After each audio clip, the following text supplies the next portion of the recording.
Chapter 5. Then came all the tribes of Israel to David unto Hebron, and spake, saying, Behold, we are thy bone and thy flesh. Also in time past, when Saul was king over us, thou wast he that leddest out and broughtest in Israel.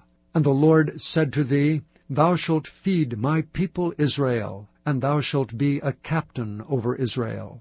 So all the elders of Israel came to the king to Hebron, and King David made a league with them in Hebron before the Lord, and they anointed David king over Israel. David was 30 years old when he began to reign, and he reigned 40 years.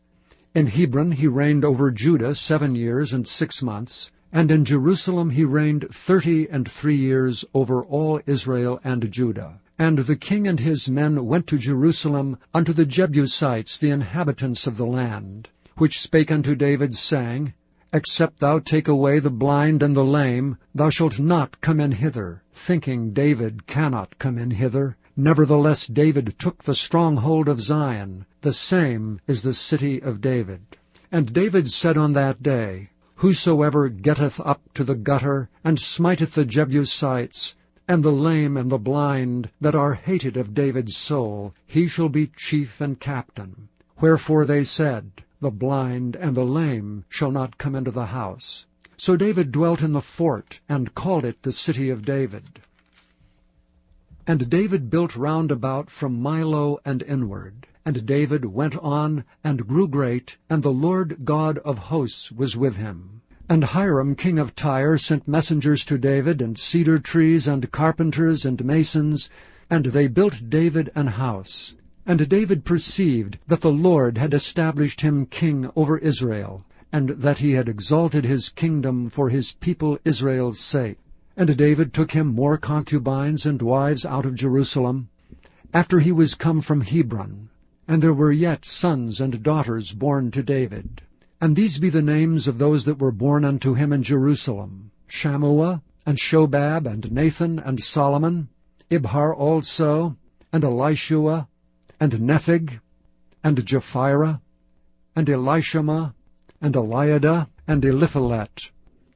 But when the Philistines heard that they had anointed David king over Israel, all the Philistines came up to seek David, and David heard of it, and went down to the hold. The Philistines also came and spread themselves in the valley of Rephaim.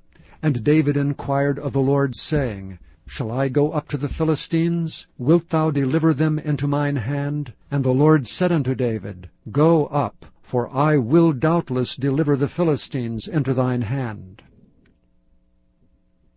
And David came to Baal-perazim, and David smote them there, and said, The Lord hath broken forth upon mine enemies before me, as the breach of waters. Therefore he called the name of that place Baal-perazim. And there they left their images, and David and his men burned them. And the Philistines came up yet again, and spread themselves in the valley of Rephaim. And when David inquired of the Lord, he said, Thou shalt not go up, but fetch a compass behind them, and come upon them over against the mulberry trees.